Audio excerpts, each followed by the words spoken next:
지금은 고인이 되신 황수관 박사님의 강의를 듣다가 그 강의 내용 가운데 이런 내용이 있었습니다. 이 세상에서 가장 아름다운 영어 단어는 어떤 것일까요? 전 세계 4만 명을 상대로 조사를 했습니다. 이 세상에서 가장 아름다운 영어 단어 무엇일까요? 잘하시네요. 혹시 그 강의를 혹시 보셨나 모르겠네요. 1위가 mother, 2위가 혹시 뭔지 아십니까? 2위가 패션, 3위가 뭘까요? 3위가 파더가 아니라 스마일, 4위가 뭘까요? 러브입니다. 안타깝게도 아버지는요, 파더라는 단어는 70이 안에 없습니다. 70이 밖에 있습니다. 그렇다고 해서 아버지가 자녀를 안 사랑한다는 게 아니라 자식들이 느꼈을 때 어머님의 사랑이 아마 큰 것 같습니다. 그러면서 왜 어머님의 사랑이 크냐? 황수관 박사님이 자신의 이야기를 하는데요. 1945년 태중에 있었을 때, 황수관 박사가 태중에 있을 때 일본에서 부모님이 살고 있었다고 합니다. 그때 어떤 일이 발생했냐면 그 부모님들이 히로시마 근처에서 거주하고 있었는데요. 1945년에 히로시마에서 원자폭탄이 터졌죠. 원자폭탄이 쾅! 하고 터지자마자 아버님은 불이 나게 달려가셨다고 합니다. 근데 어머님은 그 자리에서 자식들을 품에 안은 채 그대로 엎드리셨다고 합니다. 그 후에 이제 한국에 와서 이주하면서 살고 있는데 황수관 박사가 5살 때 1950년 6월 25일 날 6.25 전쟁이 터졌습니다. 그래서 온 가족이 피난을 떠나는데 피난길에 또 폭탄이 쿵 하고 터졌다고 합니다. 그랬을 때에 아버님은 또 불이 나게 혼자 어디론가 도망가셨는데 어머님은 그 자리에서 자식들을 품에 안은 채 그대로 엎드리셨다고 합니다. 어머님의 참 사랑이 대단한 것 같습니다. 그러면서 자신이 홍역에 걸렸을 때 60년대, 70년대는요, 홍역 걸리면 거의 죽는다고 했습니다. 지금이야 홍역 전도는 의술로 얼마든지 치료할 수 있었지만 과거에는 그렇지 않았습니다. 홍역이 걸려서 축 늘어져 있을 때, 얼굴에 피고름이 막 흐르고 있을 때, 모든 사람이 죽었다고 얘기하고 있을 때 그 어머니께서 자신을 품에 안은 채 이렇게 기도했다고 합니다. 하나님은 살아계시면 제발 우리 아들 좀 살려주십시오.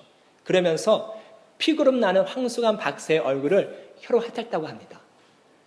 누가 그렇게 할 수 있을까요? 어머니니까 가능한 겁니다. 어머님의 사랑이 정말 대단한 것 같습니다. 성도 여러분, 그렇다고 해서 아버님의 사랑은 못하다는 얘기가 아닙니다. 어머님, 아버님 살아계셨을 때 잘 되십시오. 돌아가시면 그때는 이미 늦습니다. 살아계셨을 때 잘해드리는 게 예수 그리스도를 믿는 성도의 본분이고 도리입니다. 그런데 성경에 보면요, 어머님의 사랑보다 더 크고 깊은 사랑이 있다고 말씀하고 있습니다. 어머님의 사랑보다 더 깊고 넓은 사랑이 어떤 사랑이냐 하면 이사야 말씀 보도록 하겠습니다. 이사야서 49장 15절 말씀입니다. 다 같이 읽도록 하겠습니다. 여호와께서 대답하신다. 여자가 자기의 젖먹는 아이를 잊겠느냐? 자기가 낳은 아이를 불쌍히 여기지 않겠느냐? 혹시 어머니가 자기 아이를 잊는다 하더라도 나는 너를 잊지 않겠다. 자녀를 낳은 어머님이 아이를 잊을 수 있을까요? 없겠죠. 성경은 단서를 답니다. 혹시 잊어버릴지라도 하나님은 너희를 절대로 잊지 않는다. 어떤 상황 속에서도 너희를 품에 안고 너희를 사랑하고 변함없이 너희를 위해서 나는 사랑을 베풀어주고 있다. 하나님께서 분명하게 말씀하셨습니다. 일편단심 하나님의 사랑은 변하지가 않습니다. 그런데 문제가 발생했습니다. 하나님의 사랑은 변함이 없는데 사람의 마음이 변하기 시작했습니다. 에덴 동산에서 아담과 하와가 죄를 지은 후, 하나님의 관계가 깨어진 후 사람들은 하나님과 등을 돌렸습니다. 그리고 점점점 세상을 향해 나가기 시작했습니다. 하나님께서 사람들에게 수없이 말씀했습니다. 글로 가면 안 된다. 거기는 사망의 길이다. 죄악의 길이다. 내가 원하는 길이 아니다. 수없이 얘기했지만 사람들은 못 들은 척했습니다. 그리고 또한 하나님께서 수많은 사람들에게 하나님의 능력과 역사를 보여줬습니다. 그럼에도 불구하고 못 본 척했습니다. 사람들은 세상의 향락에 취해서 세상으로 점점점 빠져가기 시작했습니다. 얼마나 하나님 마음이 아픈지 하나님께서는 이렇게 말씀하셨습니다. 이사야서 1장 3절 말씀입니다. 다 같이 읽도록 하겠습니다. 소도 제 주인을 알고 나귀도 제 주인의 여물통을 알지만 이스라엘은 알지 못하고 내 백성은 깨닫지 못하는구나. 하찮은 동물들도 자기에게 먹이를 주는 주인을 기억하고 그 주인의 말에 순종하는데, 이 세상을 창조할 때 하나님께서 가장 심혈을 기울여 만든 사람, 걸작 중에 걸작인 사람이 하나님을 모르고 외면한다는 게 이게 말이 되는 거냐? 하나님께서 한탄하시면서 지금 말씀하고 있는 장면입니다. 사람들은요, 하나님을 모른 채, 하나님과 외면한 채 그렇게 세상으로 죽음의 길, 어둠의 길, 사망의 길로 점점점 빠져가고 있었습니다. 하나님은 이러한 사람의 모습을 보시고 너무 안타까웠습니다. 그래서 태초 때부터 작정하신 독생자 아들 예수 그리스도를 이 땅에 보내주셨습니다. 요한복음 3장 16절 말씀 다 같이 읽도록 하겠습니다. 하나님이 세상을 이처럼 사랑하사 독생자를 주셨으니 이는 저를 믿는 자마다 멸망치 않고 영생을 얻게 하려 하심이니라. 아멘. 하나님의 세상을 이처럼 사랑하사 세상을 사랑했습니다. 근데 이 세상이란 단어는 이스라엘 사람만, 유대인만 사랑한다는 얘기가 아닙니다. 이방인까지 사랑한다는 이야기입니다. 하나님은 온 인류를 사랑하셨습니다. 죄를 저지른 죄악 가운데 있는 사람, 그래도 하나님은 사랑하셨습니다. 이 사람들을 사랑했어서 인류를 사랑했기 때문에 누구를 보내주셨냐면 독생자 아들 예수 그리스도 이 땅에 보내주셨습니다. 그 예수가 이 땅에 오신 이유가 분명하지요. 믿는 자마다 멸망치 않고 영생을 얻게 하려 하십니다. 영생을 주기 위해서 이 땅에 오셨습니다. 예수님은 어떤 분입니까? 예수님은요, 하나님의 영광을 가지신 분이십니다. 그런데 그 영광을 뒤로 한 채 이 땅의 사람들에게 영생을 주기 위해서 낮고 낮은 마국간, 차디차딘 구유에 누우셨습니다. 왜 예수님께서 이 땅에 오셔야 했냐면, 우리 이 땅에 살다 보면 죄를 지으면 죄의 대가를 받죠. 죄를 지으면 감옥소에 갑니다. 분명하게 죄의 대가를 받는데, 마찬가지로 하나님과의 관계에 있어서 죄를 지으면 죄의 대가, 죄의 형벌을 받습니다. 가장 무서운 죄의 형벌이 무엇일까요? 가장 무서운 죄의 형벌, 바로 죽음입니다. 죽음. 이 죽음이란 두 가지 종류가 있습니다. 첫 번째는 일반적인 죽음. 아담과 하와가 죄를 지을 때 그 죄를 통해서 죽음이 사람들 가운데 들어왔습니다. 그 전에는요, 아담이 몇 살까지 살았다, 하와가 몇 살까지 살았다, 그런 얘기가 없습니다. 죄가 들어온 후, 죽음이 들어온 후, 그때부터는 사람이 몇 살까지 살고 죽었다, 몇 살까지 살고 죽었다, 그런 얘기가 계속 나옵니다. 예수를 믿는 사람이든 하나님을 믿는 사람이든 믿지 아니하는 사람이든 누구나 다 죽습니다. 죄 때문에 이 죽음의 형벌을 받게 되었습니다. 그런데 더 무서운 죽음의 형벌이 있습니다. 영원한 죽음의 형벌이 있습니다. 성경적으로 보면 죽음이란 사람의 목숨이 끊어지는 게 아니라 하나님과 분리돼서 사는 것, 생명의 근원이시고 기쁨의 근원이신 하나님과 분리돼서 사는 게 죽음이라고 성경은 이야기하고 있습니다. 그런데 이 생명의 근원이시고 기쁨의 근원이신 하나님과 분리돼서 영원히 고통 가운데 살아가는 삶, 그 삶이 바로 지옥입니다. 지옥.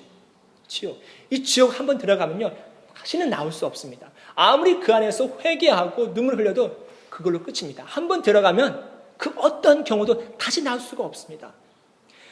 예수님이 왜 이 땅에 오셨냐? 온 인류가 짊어져야 할 이 죄의 형벌을 예수님이 다 짊어지시고 우리가 죽어야 하는데 예수님이 대신 십자가에서 죽어주셨습니다. 그래서 누구든지 나를 위해서 죽으신 그 예수님을 믿고 그분을 구주로 영접하고 그 예수님을 붙잡고, 예수님, 제가 죄입니다, 저의 죄를 용서해 주십시오, 진심으로 회개하면 그 죄를 씻음받고 지옥에 내려갈 사람이 천국 백성이 되고 영원한 고통을 받아야 할 사람이 영생을 얻는 백성이 되는 것입니다. 예수님께서 이 일을 감당하기 위해서 이 땅에 오셨습니다. 그래서 천사가 이렇게 얘기합니다. 10절 말씀에 천사가 이르되 무서워 말라. 내가 온 백성이 미치 큰 기쁨의 소식을 전하노라. 큰 기쁨의 좋은 소식.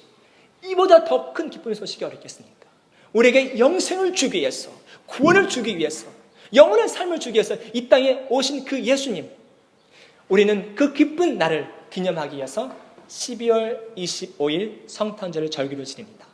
그런데 창세기부터 요한계시록까지 아무리 눈 씻고 찾아봐도 12월 25일이 예수님의 탄생이시라는 말이 없습니다. 그래서 어떤 분은 이건 미신이다, 미신에서 가져온 날이다 라고 말씀한 분도 계시는데요. 성탄절이 1월이면 어떻고 5월이면 어떻고 7월이면 어떻습니까? 날짜가 중요한 게 아니죠. 예수님이 오신 그날을 우리가 기념하는 것, 그 의미를 생각하는 게 중요합니다. 예수님께서 이 땅에 오실 때, 그런데 한 가지 의문점이 있습니다. 하나님의 영광을 가지신 그분이 왜 이 땅에 오실 때 호텔방이 아닌, 왕궁이 아닌 마국간, 짐승들이 사는 마국간, 그곳에서 태어나셨을까? 그리고 왜 구유에 누우셨을까? 성도를 한번 생각해 보세요. 마국간이 깨끗하면 얼마나 깨끗하겠습니까? 더럽고 냄새나고 불쾌한 그곳, 따뜻한 침대가 아닌 차릿한 구유에 누우셨습니다. 하나님의 영광을 가지신 독생자 아들 예수 그리스도가 왜 그곳에 태어나셨을까요? 오늘 이 시간에는 그 이유에 대해서 한번 살펴보고자 합니다.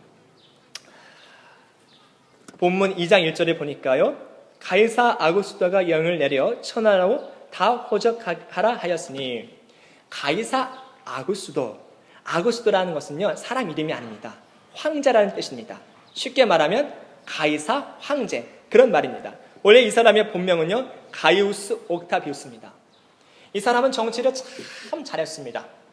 어떻게 정치를 잘했냐면 점령지에 태어나 문화, 종교, 법령을 다 인정해 줬습니다. 다 인정해 줬습니다. 하지만 단 한 가지, 어떤 종교보다도 자신을 숭배하게 했습니다. 굉장히 교만한 거죠. 굉장히 교만한 겁니다. 자신이 신이다, 나를 숭배해라. 큰 단점을 갖고 있는 황제였습니다. 이 황제가 천하에 호적을 명령합니다. 호적이라고 하면 인구조사죠. 인구조사를 왜 명령했냐 하면 세금을 징수해야 되는데 정확한 통계가 안 나와요. 그래서 정확한 통계를 내서 세금을 걷기 위해서 인구조사를 명령했습니다. 로마 사람들은 인구조사할 때 실제 거주하는 지역에서 인구조사에 참여했는데, 유대인들은 전통에 의해서 자기가 태어난 고향으로 갑니다. 요셉과 마리아가 베들레헴으로 갔죠. 베들레헴. 그런데요, 성경 자세히 보시면 미가서 5장 2절에 보면 베들레헴에서 메시아가 날 거라고 예언을 했습니다. 이 예언을 이루기 위해서 하나님께서 가이사 아구스도, 너무나도 교만한 사람을 사용했습니다. 저는 이 장면을 보면서 하나님께서 하나님의 역사를 위해서 때로는 악한 자라도, 교만한 자라도 적절한 때에 사용하시는구나, 그런 걸 느꼈는데요. 요셉이 마리아와 함께 베들레헴에 왔고, 마리아가 마국간에서 예수님이 탄생했습니다. 그랬을 때에 천사가 뭐라고 얘기하냐면, 천사가 목동들에게 이렇게 얘기합니다. 12절 말씀에 보니까요, 너희가 가서 강보에 쌓여 구유에 누인 아기를 보리니 이것이 너희에게 표적이니라 하더니, 강보에 쌓여 구유에 누인, 강보, 그냥 아이들을 싸는 천입니다. 목동들이 천사들에게 이런 얘기 들었을 때 어떤 느낌을 받았을까요? 제 생각에는 아마 친근한 느낌을 받지 않았을까 한번 생각해 봅니다.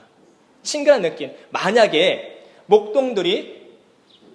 천사들이 목동에게 황금옷으로 쌓인 아기 예수를 보게 될 것이다, 그렇게 이야기를 들었다면 어떤 반응을 보였을까요? 예수님은 다가갈 수 없는 존재구나, 아마 그렇게 생각하지 않았을까요? 왜 그러냐 하면 이 목동은요, 굉장히 천한 사람입니다. 어느 정도로 천한 사람이냐 하면, 유대인들이 갖고 있는 직업 가운데 서로 이야기할 때 당신 직업이 뭡니까? 저는 양을 치는 목동입니다. 그러면요, 더 이상 물어보지 않았습니다. 어떻게 저런 직업을 갖고 살지? 야, 저 사람이랑 어울리면 안 되겠다.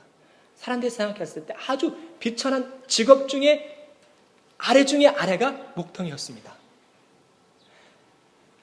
만약에 성도님들이요, 친구를 사귈 때 화려한 옷을 입은 명품으로 치장한 사람과 친해지기가 쉽습니까? 아니면 나와 비슷한 옷을 입는 사람과 친해지기가 쉽습니까? 사람은 심리적으로요, 나보다 월등히 좋은 옷을 입고 있는 사람을 보면 왠지 모르게 거부감을 느낍니다. 하지만 나랑 비슷한 옷을 입는 사람을 보면, 또는 못한 옷을 입는 사람을 보면 왠지 모르게 친숙한 느낌이 듭니다. 이와 마찬가지로 가난한 자들과 같은 옷을 입은 예수님은 목동들에게 친근함을 주셨습니다. 친근함. 베들레헴에서 태어나신 예수님은요, 어렸을 때부터 아주 가난하게 자랐습니다. 어떻게 보면 가난한 자들보다 더 형편이 어려웠을지도 모릅니다. 베들레헴에서 태어나신 예수님이 유아기 때부터 자라난 곳이 어디죠? 나사렛이죠, 나사렛. 예수님의 사역할 때 사람들이 예수님에게 이렇게 얘기합니다. 나사렛 예수, 나사렛 예수. 여기서 나사렛이란 지역 이름입니다. 그렇지만 그 말 속에는 어떤 의미가 포함되어 있냐면, 좋게 말하면 촌사람 예수, 좀 나쁘게 말하면 촌놈 예수, 비웃는 겁니다. 나사렛 촌놈 예수, 그런 뜻입니다. 그래서 이스라엘 지도자가 뭐라고 얘기하냐면, 나사렛에서 무슨 선한 것이 날 수 있겠느냐, 그렇게 촌동네에서 어찌 위대한 선지자가 나올 수 있겠느냐, 위대한 사람이 나올 수 있겠느냐, 그 말도 안 된다. 나사렛은 정말 촌동네였습니다. 예수님은요, 가난하게 사셨습니다. 촌지역에 사셨습니다. 왜 예수님께서 마구간에서 탄생하시고 차간 구에 누우셨냐 하면, 가난한 자들과 친숙해지기 위해서, 가난한 자들과 가까워지기 위해서 구 위에서 누우셨던 것입니다. 두 번째, 예수님이 왜 차간 구에 누우셨냐 하면, 비천한 자들을 초대하기 위함입니다. 왕의 보좌 앞에 나아갈 때, 대통령 앞에 나아갈 때, 또는 유명한 연예인들을 만나러 나아갈 때, 성도 여러분, 사람 마음이 두렵지 않을까요? 떨리지 않을까요? 아마 두렵고 떨릴 겁니다. 만약에 이 자리에 앉아있는 우리 박하정 성도님에게 정키 총리가 내일 만납시다 그러면 얼마나 떨릴까요? 와, 내가 어떤 옷을 입고 가야 되지? 어떻게 얘기를 해야지? 두렵고 떨리지 않을까요? 그렇죠? 그러겠죠? 그런데요, 마구간에 구에 누워 계신 예수님 만나러 가는데 두렵고 떨릴까요? 아마 그런 마음 없을 겁니다. 아마 편하게 갈 수 있을 겁니다. 하지만 만약 예수님이 위풍당당하게 화려한 장소에서 화려한 사람들이 있는 그곳에서 화려한 옷을 입고 태어났다면, 주님은 가까이 할 수 없는 분이야. 주님은 우리와 친숙할 수 없는 분이야. 아마 수많은 사람들이, 가난하고 비천한 사람들이 아마 그렇게 생각했을지도 모릅니다. 하지만 예수님은 너무나도 초라한 곳에서 태어나셨습니다. 성도 여러분, 한번 생각해 보십시오. 마리아가 예수님을 임신했을 때 요셉과 사랑을 통해서 임신한 게 아니죠. 성령으로 잉태했잖아요. 그래도 맏아들이잖아요. 첫째 아들이잖아요. 첫째 아들을 마국간이 어떤 곳인지 아시죠? 짐승이 사는 집이에요. 말이 사는 집이에요. 그런 곳에서 출산하고 싶겠습니까? 마국간이 깨끗해보자 얼마나 깨끗하겠습니까? 불결한 장소, 냄새나는 장소. 아마 성경에 표현되지 않지만 벌레가 있을지도 모릅니다. 그 말에 분비물이 가득 쌓여있을지도 모릅니다. 구더기가 옆에 기어갈지도 모릅니다. 너무나 지저분한 곳. 그곳에서 누가 아이를 낳고 싶겠습니까?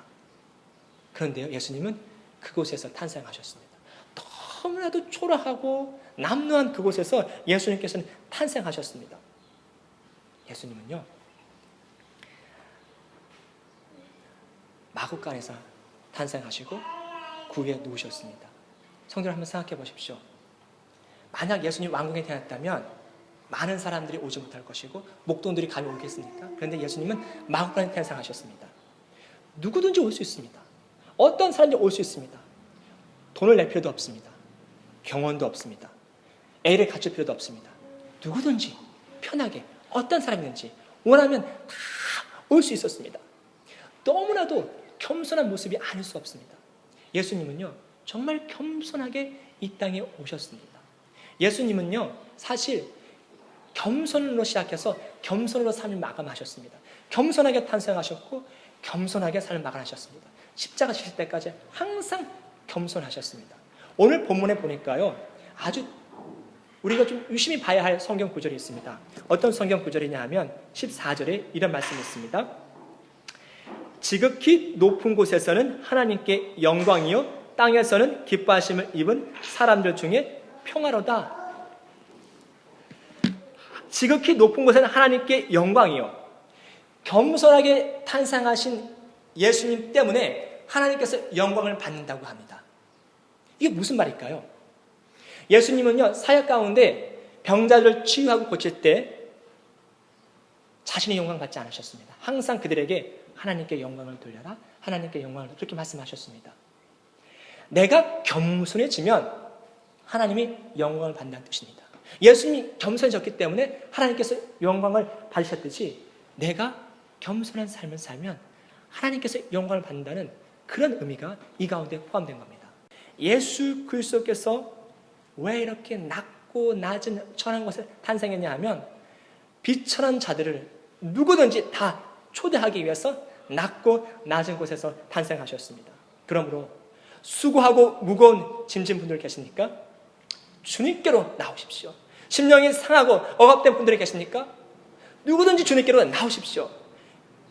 자신을 경멸하고 남들에게 멸시를 받는 분들 계십니까? 부담 갖지 마시고 주님께로 나오십시오.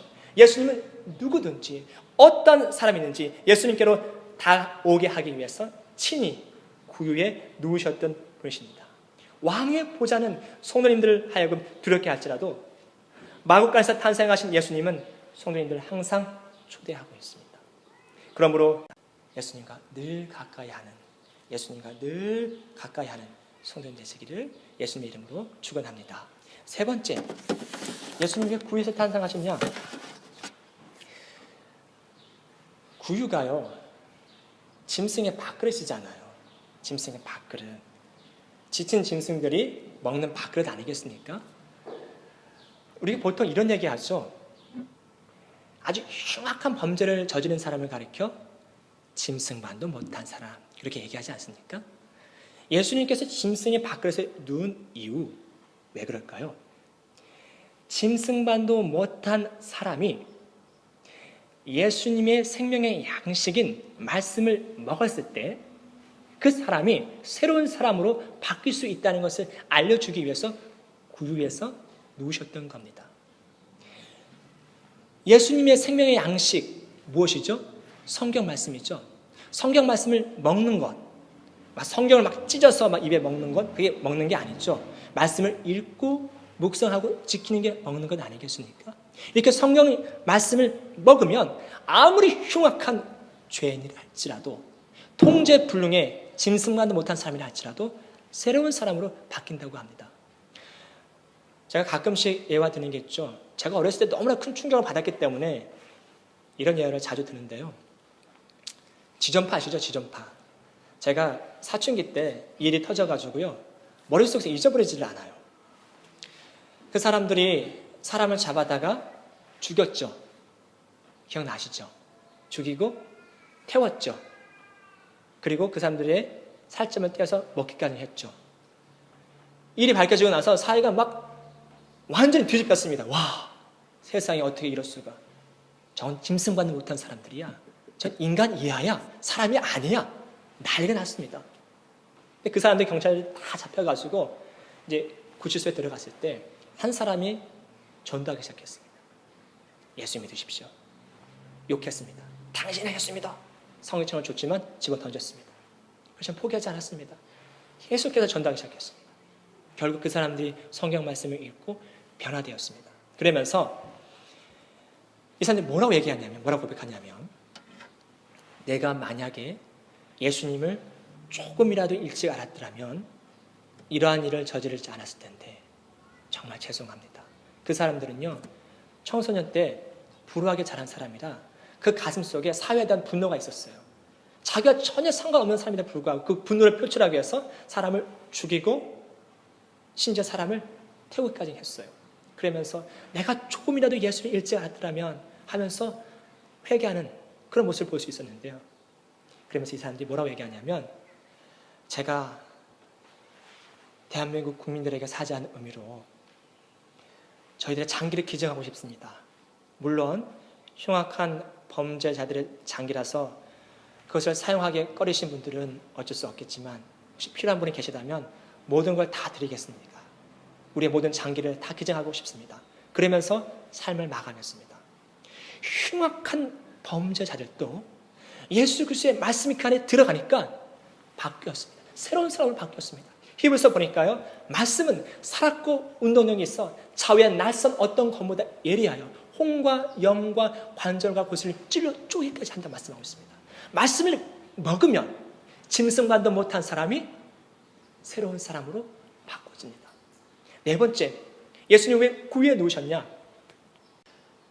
예수님이 구유에 누우셨을 때 천사들이 경배했고 목동들이 와서 경배했고, 오늘 본 말씀이 없지만 마태복음에 나오는 동방박사 세 사람이 황금과 유향과 모략을 바치면서 경배했습니다. 그 구유가 거룩한 구유가 됐습니다. 제 발음이 자꾸 그랬었는데요. 거룩한 구유가 됐습니다. 예수님이 계시니까 천하디 천한 구유가 거룩한 구유가 됐습니다. 이와 마찬가지로 예수님이 나와 함께 계시면, 예수님의 은혜가 내 안에 충만하면 나는 거룩하고 성결한 사람으로 이 땅에서 살아갈 수 있지만, 반대로 예수님이 누우셨다가 떠났을 때 어떻게 되었을까요? 짐승들이 다시 와서 구유에서 밥을 먹었을 겁니다. 예수님이 내 안에서 떠나면, 예수님의 영광이 내 안에서 떠나면 내가 아무리 거룩하게 살았을지라도 나는 과거 죄인된 모습을 다시 돌아가게 돼 있고, 내가 아무리 예수님과 친하게 지냈을지라도 내 안에서 예수님 영광이 떠나면 나는 세상과 마귀와 친해질 수밖에 없다는 것을 예수님께서 보여주고 있는 겁니다. 그러므로 성도 여러분, 예수님이 영광이 내 안에서 떠나면 나는 과거 죄악과 절망의 상태로 돌아간다는 사실을 기억하십시오.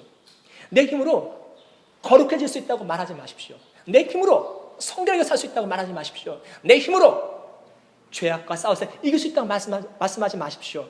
오직 예수님을 통해서만 내가 거룩해질 수 있고 성결해질 수 있고 깨끗해질 수 있고 죄와 싸워서 이길 수 있는 겁니다. 말씀을 맺겠습니다.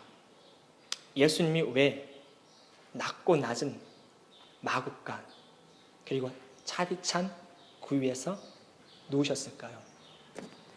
그 이유가 전 네 가지로 말씀드렸습니다. 첫 번째는 가난한 자를 돌보시는 분이라는 것을 알려주기 위해서, 두 번째는 비천한 자라도 초대하는 분이라는 것을 알려주기 위해서, 세 번째는 통제불능의 사람도 변화시키는 분이라는 것을 알려주기 위해서, 네 번째는 우리의 삶을 거룩하게 하시는 분이 예수님이라는 사실을 알려주기 위해서 예수님께서 마국간에서 탄생하셨고 구유에 누우셨던 겁니다. 그러므로 성도 여러분, 며칠 있으면 12월 25일 성탄절입니다. 성탄절만 예수님을 생각하지 마시고 늘 언제나 왜 예수님이 나를 위해서 이 땅에 오셨는지 그 말씀을 늘 묵상하며 늘 예수님 앞에 감사하며 예수님 앞에 영원된 삶을 살아가는 성도님 되시기를 예수 그리스도의 이름으로 간절히 축원합니다.